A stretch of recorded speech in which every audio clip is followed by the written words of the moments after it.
చెప్పిన వెంటనే ఇంకా వాళ్ళు కంప్లీట్గా సైలెంట్ అయిపోయారు.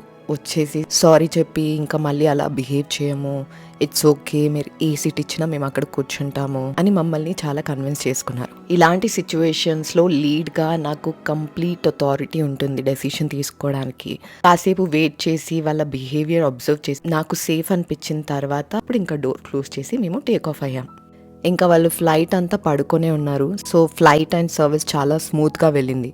సో దీంట్లో మనం తెలుసుకోవాల్సిన విషయాలు ఏంటంటే, మనం ఫ్లైట్ రూల్స్ని తప్పకుండా పాటించాలి.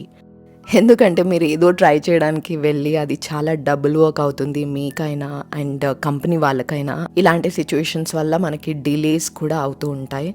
సో ఫ్లైట్ టికెట్స్ కానీ ఏదైనా సర్వీస్ మీరు బుక్ చేసుకున్నప్పుడు దాన్ని రూల్స్ అండ్ రెగ్యులేషన్స్ ఖచ్చితంగా చదవండి. సో దట్ మీకు కూడా ప్రాపర్ ఇన్ఫర్మేషన్ ఉంటుంది.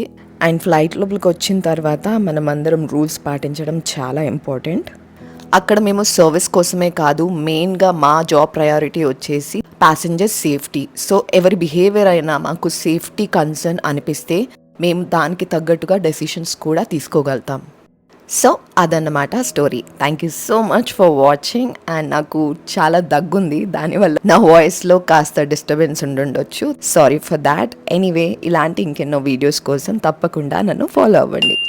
చలో bye, see you in the next video.